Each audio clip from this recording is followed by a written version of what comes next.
Hi guys. So I'm going to be doing the reading right now of chapter 4 from The Shining Company.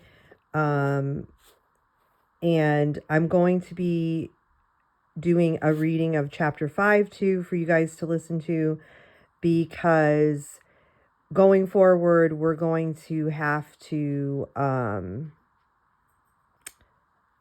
do 2 chapters a week, listening to 2 chapters a week in order to finish up for the end of the co-op school year. In I believe the last day of co-op's May 13th. So in order to finish this book, we've got to do that. So I'm going to do chapter 4 right now, and then I'm going to do another reading of chapter 5. I will be uploading both of those onto my YouTube channel, and you guys, I will send the links. You guys have the links available to you, okay? So this is chapter 4, and it's called The Prince's Hunting. None of us ever spoke of what we had seen in the forest that night, but of course other people, a hunter, a charcoal burner, glimpsed the white hart. And the story got out all the same. In due time, it reached the royal hall of Urfa, the king and my father's overlord, in Rifengug, and came to the ear of Gothrin, the king's son, who, it seemed, cared for few things in life as he did for hunting. And so on, an evening far into the autumn, a rider came to my father's gate, bringing word that the Prince Gorthin and his companions would be following in 3 days to hunt the white hart that had been seen in my father's valleys. I was out on the horse runs when the messenger came and got back to find the whole valley ringing with news. Feeling much as though someone had jabbed me in the belly, I gathered up Con and Lunid. The messenger was still in the house, but there was no time to waste on him. And a short while later, leaving Gurlit on guard at the foot of the ladder to warn us of any comers, the 3 of us were crouching together in the loft over the old chariot shed, facing each other in the half-dark among store chests and ancient horse gear stacked there. But can the Prince Gorthrin come hunting in your father's runs like this, unbidden? Con asked. Yes, I told him, he can, because his father is the king and our overlord. Maybe the hounds will not find him, our white hart, Lunid has suggested. Maybe not. Oh, but the sense of fate was on me, and I knew that they would. Then maybe the hart would go away, she answered my silence as though I had spoken, back to wherever he came from. Why should he when he has not all this autumn? I do not know, but he might, Con said. Could we drive him off? I wouldn't wager much on our chances of finding him just like that, I said, and from tomorrow's dawn the woods will be full of my father's foresters. Lunid began to cry with a soft desolation, and she was not much given to tears. We cannot just let him be killed. We can't. Stop that, I told her. I am trying to think, and it doesn't help. We were all trying to think, desperately searching to and fro for some way to save the white hart, laying hold of the wilder and wilder ideas, which, when brought out and looked at, turned out to be each more impossible than the last. And all the while I was trying to thrust away the hideous picture that kept forming in my head and getting in the way of my thinking, the picture of the proud and beautiful creature who was in some way ours, hunted and terrified, pulled down by the pack, his milky hide torn and blood-stained, and the hounds at his throat. And all the while in my mind the terrible knowledge was growing steadily that there was one thing and only one thing that I might be able to do. I flinched away from that knowledge, but I had to force myself back to it. As for one forces a scared horse back to the barriers, it is afraid to jump. If all else fails, I said at last, I will try to kill him myself. My new hunting bow is strong enough. If I go with the rest, keeping it hidden under my cloak, I could not go on for the moment. There was a feeling of shock shared among the 3 of us, but I knew that the others had been seeing the same thing inside of their heads. At least that would mean a quick, clean death for our white hart. Save him from the last terror and the tearing of the hounds. Then Con said, you will have to be with the prince's party, and that will make it hard to get the chance. Lend me your bow and I will do the thing. You are not so skilled with a bow as I am, I told him. It was true. I had tried to pass on my own skills to him, but bondmen did not get the weapon practice, whether for war or for hunting trail, that freemen get. The best thing of all, Loon had said in a small, cold voice that had no trace of tears left in it, would be if we could hunt the prince himself. You little she-wolf, I said, and we laughed and left the seriousness behind us, and gathering ourselves together, scrambled down the loft ladder and went into search of supper. When the king's son rode in with his hunting companions 3 evenings later, I stood with the armor bearers and younger sons in the outer court to take charge of their horses, while my father and Owain waited on the steps to give him a formal welcome. I looked up at the prince as I went to his horse's head, and I saw a rather ugly young man with a bony, laughing face under a thatch of hair that shone the color of oat straw in the ragged torchlight, and found myself wanting to like him enormously, which was something I had not bargained for. I looked away quickly, giving my whole attention to the horse as he dropped from the saddle. That night, our great hall seemed fuller than I had ever seen it before, full not only of men, but of life, voices, firelight, and harp song, and the rich, heavy smell of mountain mutton baked in the cookhouse and borne in on our great platters for the feeding of my father's guests. The high-roofed hall had originally been the atrium of the villa house, built further and further out at the back as the years went by to the making of a feasting place for the chieftain and his kindred. But old Nurse was the only person who used the Roman name for it now. To everyone else it was the hall, the fire hall, the mead hall, the great hall, and there guests, household, and kindred gathered on feast days and at times of rejoicing. During the earlier part of the evening, while the main business of eating was going forward, I too busy among the armor bearers and younger sons, carrying food and drink to the warriors at the tables down the sides of the hall, to look about me to think of anything much else. But by and by, when the nobles and the warriors had eaten their fill, I found myself among the rest of my kind, feasting on our own account at the lower end of the great chamber. I was sharing a bowl of savory leftovers with one of the prince's party, a boy more than a couple of years older than myself, square-built and freckled, with 2 front teeth missing, and him too I could have liked well enough if he had not been Gorthrin's armor bearer. As it was, I took a little notice as one can take of someone sharing the same bowl, and stuffing myself with ragged lumps of dried salmon and honey-baked badger meat. I stared up that long hall to where my father and brother and the prince sat together at the high table, and Luned and the maidens of the kindred moved to and fro with the Greek wine jars, the Greek wine jars brought out only for the most splendid occasions, and the harper sat with his harp on his knee, making it ready to sing. The boy beside me fished a lump of meat from the bowl with his forefinger. "That is good," he said, licking the finger afterwards, and then turning to look at me. "But it is not good to eat out of one bowl with a stranger, not knowing his name. That way you could find yourself eating with one of the lordly people out of the Hollow Hills. I am Lien. What name do they call you by?" "Prosper," I said. "Not one of the lordly people." "Then hard up, Prosper. We shall have a fine hunting tomorrow." I reached for a stray crust of bread and did not answer, and he pushed on like a friendly puppy. "What's amiss? Are you not of the hunting party?" "Oh, yes, I am of the hunting party," I said, and became very busy with my crust in the food bowl, mopping up juices to avoid having to talk anymore. But I was still very aware of Linen. That name is weird. It's Leyn. Leon. I'm just going to call him Leon. Beside me. And a few moments later, his sudden stillness made me glance up to see the reason for it. He was looking up at somebody standing quite close by, his cheeks still bulging with food. He had forgotten to swallow.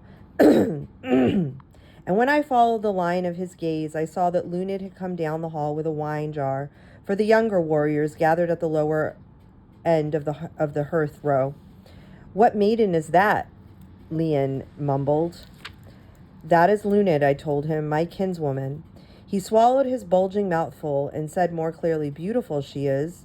Something in the way he had said it made me look at her again, and for the first time I saw that she was.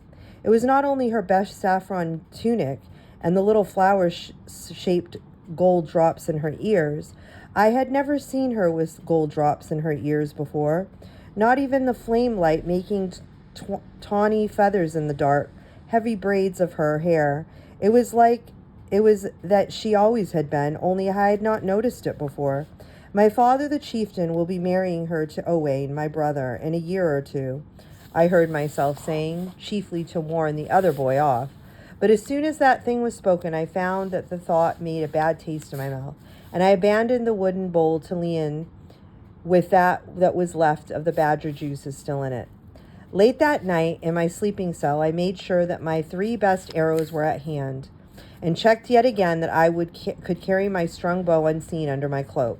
I had shot up in the past few months and stood almost as tall as I do now, so that if I wore my cloak with one corner trailing a little, there was a distance enough between my shoulders and the hem for a short hunting bow to lie safely concealed. As long as I did my hunting on foot, horseback would betray it instantly. Luckily, it was not at all uncommon for the younglings among the kindred to follow the hounds on foot.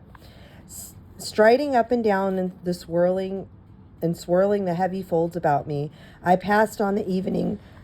Sorry, my throat is dry. Hold on, I gotta take a drink. It never fails when I start reading. This happens. Ugh. Okay. Striding up and down and swirling the heavy folds about me, I passed on the evening's discovery to Con. "Did you see Luned in the fire hall after supper? She is beautiful." I mind Con paused in folding away my best tunic with the crimson stripe and said, "Have you only just noticed that?" in a rather odd tone of voice, then put the folded tunic in the clothes chest and lowered the lid very softly. Next morning at first light, we set out on our hunting. It was cold dawn without color as we headed down valley under a sky clear and colorless as crystal, the plovers calling the wheeling over the bare croplands. The gray hoarfrost flew like spray from the bushes and the brambles of the wood shore as the horses brushed through, and the hunting horns made echoes from the steep hillsides above us. I had joined the huntsmen and foot followers according to plan and was looping along among the hounds, I and Gurlit together. But even so, I found myself after a long while from the prince on his raking sorrel mare. Remember, guys, Gurlit is that dog that he got from his brother.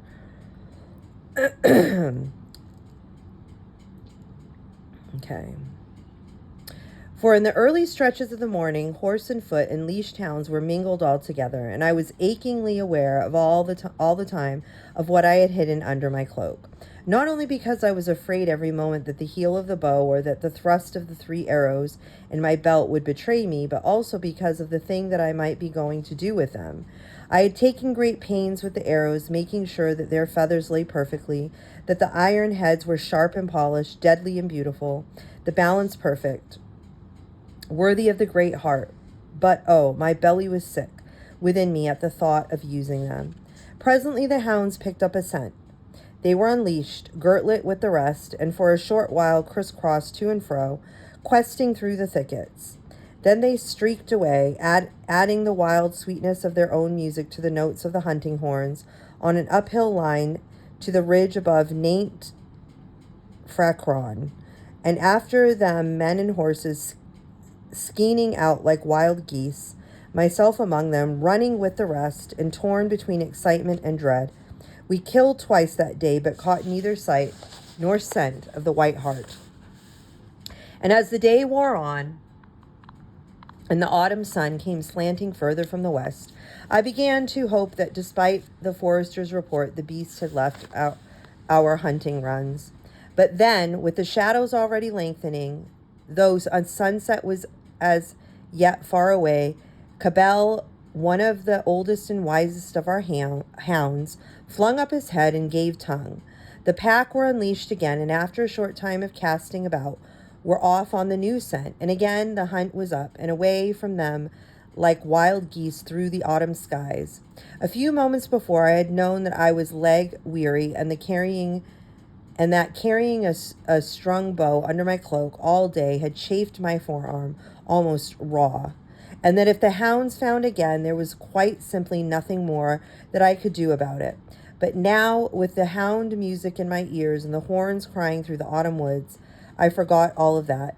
I was running with the rest, panting along well among the hounds, my heart banging high in my throat, and somewhere deep within me the certainty that this time it was the White Hart that led us. Ever since, I have remembered the hunting like something out of a wild dream. I was running, as it seemed, the heart out of my breast, and hampered by the bow under my cloak, branches snatching at me, roots clawing at my feet, and always ahead of me the music of the hounds. By and by, the land began to lift underneath us, and the trees thinned and fell back, and the crowding damp oaks giving place to birch, as we drew up towards the open surge of the great hills, and the sky opened to us, turning wide and shining, the gray paleness of its bared with silver in the west. We were laboring uphill towards the blunt crest of the near ridge when the music of the hounds strung out over the skyline ahead of us changed note to the eager baying that meant the quarry was in view. The horns were sounding along the ridge, mingled with the shouts of men urging their weary horses to fresh cut burst out of speed. Then, as we swept over the crest, I saw him across the shadow-filled cume below us, shining against the dun dead break-in of the hillside as he strained towards the next ridge, the White Hart that we had come to kill. The hounds were running, strung out and purposeful on the sight line. The hunt sweeping after downhill. I remember now the chill of the mountain stream as we crashed through it, sending up the sheeted water as we went. Then upward again on the steep further slope, the hunt had split in two, the prince and his party drawing ahead, our own people falling somewhat behind, the laws of his hospitality and good manners demanding that to the guest should go to the honor of the kill. But I had no time for the courtesies just then. In familiar country, a man on foot who knows the short cuts and the hindrances may keep up with the mounted men who are strangers to it, especially if he is desperate enough. I was desperate enough, and the strange feeling of being in a dream was on me, coming between me and my torn and spent body. And I was still with the prince's party when at last, on the high hill shoulder where the great stones of Hemmenfang Tor broke through the frosty turf, we brought the White Hart to bay. For a dazzled moment, a kind of lightning flash of time that went on and on, I saw everything caught and unmoving, in the black crouching shapes of the rocky outcrop, and the wind-shaped hawthorn bushes rusted with autumn berries. And against the darkness of them, the White Hart standing with heavying flanks, his shining hide dark streaked with sweat, his proud antler-crowned head flung back in terror as the yelling hounds closed in. Then, as the frozen scene splintered into the movement again and the hounds sprang forward, I realized that I had been counting on the covering of the trees to slink off by myself and free my bow and those 3 precious arrows.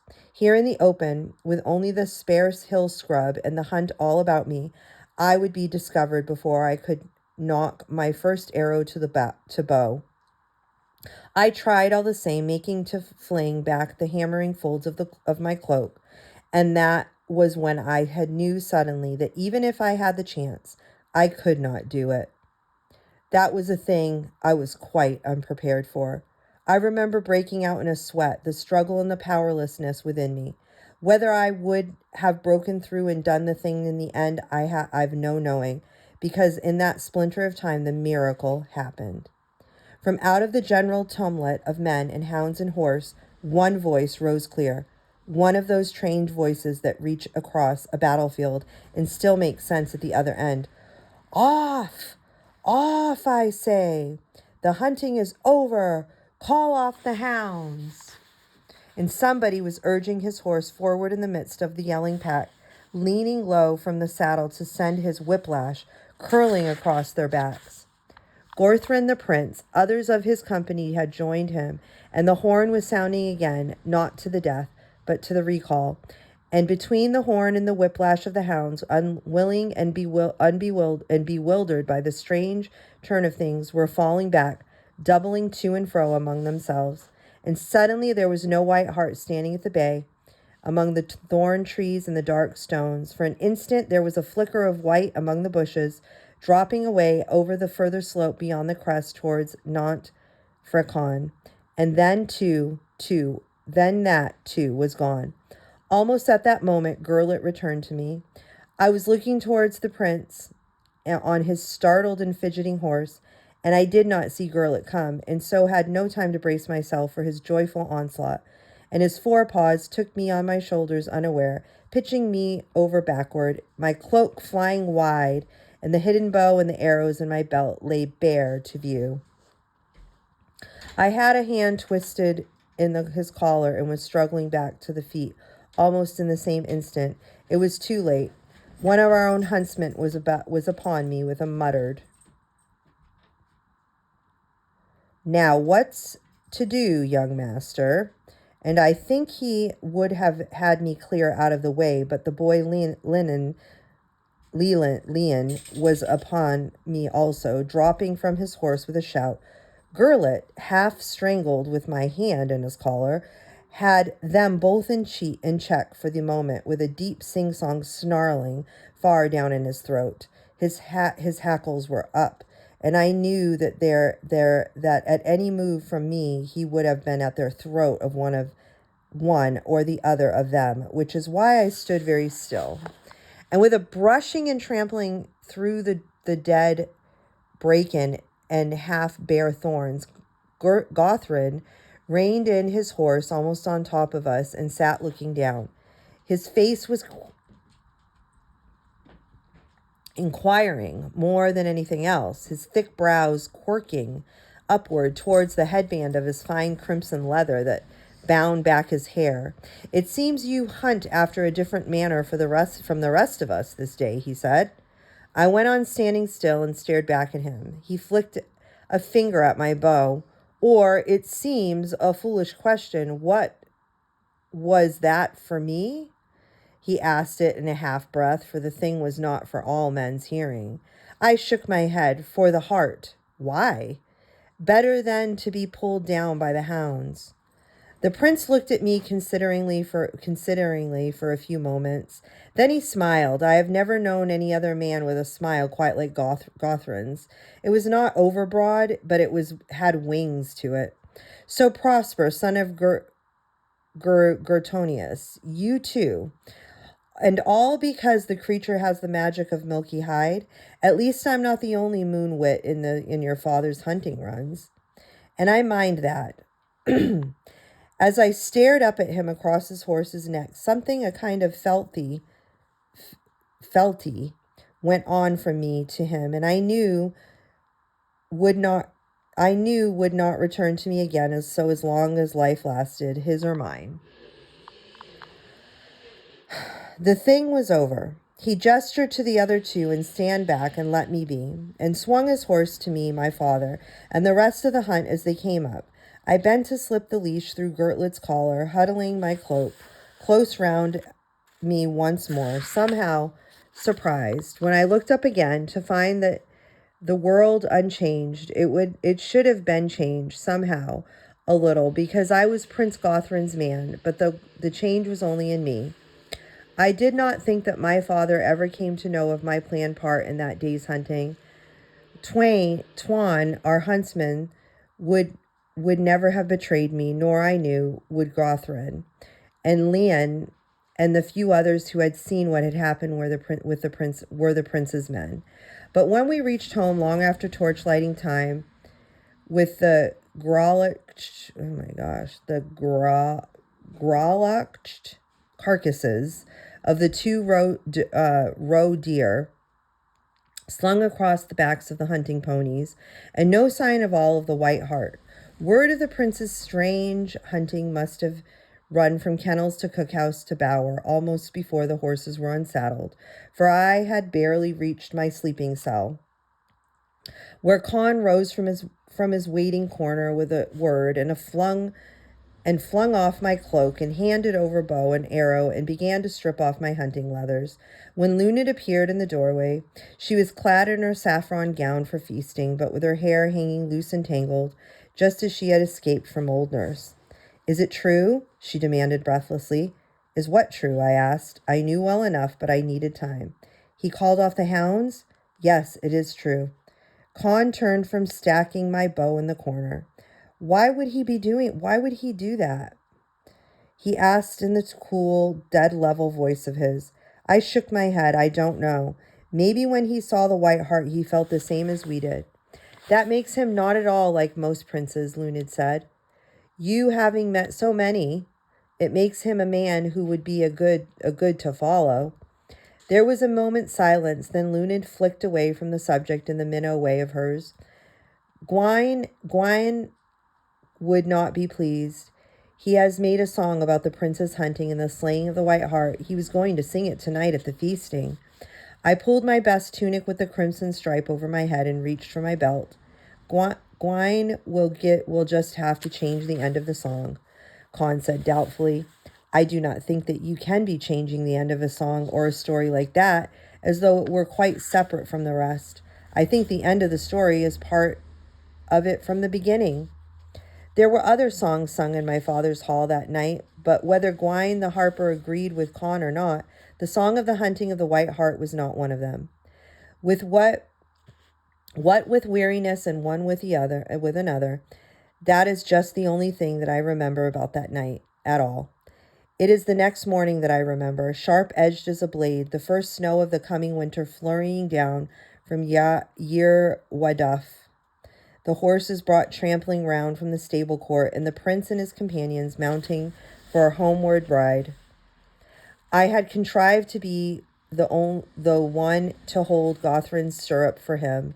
Not that he needed a stirrup holder, being accustomed to mount by the steed leap like the rest of us, but for any parting guest, especially one of the royal house.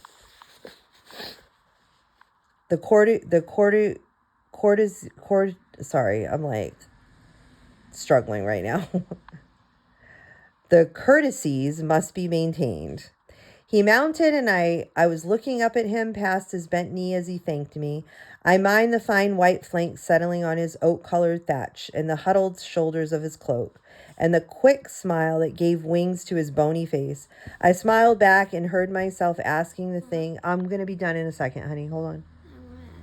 Okay, can you just wait one more second? Thank you. I'm literally just about finished. So sorry, guys. And the quick smile that gave wings to his bony face. I smiled back and heard myself asking the thing that I had not meant to ask, not yet while, but which had been in my heart to ask ever since that last evening. Lord Gothrin, let me ride with you? His mouth straightened, but the smile was still there behind his eyes. How old are you? I shall be 14, coming lambing time, I said, stretching the truth a little. After all, some lambs are born late. Too young, he said, gentling his fidgeting horse. Leon is not too much older. I heard a snort of mingled indignation and laughter just behind me. A year or two, and his father is one of my father's household. I had not known how deeply I wanted the thing until I knew that I was not going to get it, and I suppose I must have shown the urgent longing in my face, for suddenly he leaned down towards me and he said, Wait, and you also will be a year or two, and you will also be a year or two older. Then Lunid came with the stirrup cup, and I had to step back and yield her my place. And with that, I knew that I must be content. But I knew also that I had been given a promise, and that Prince Gothrin would not break it. Okay, guys, so that was that chapter 4. Okay, I am going to upload this so you guys can listen to it, and then I'm going to be doing the reading for the next chapter for you guys to listen to also. Okay, blessings.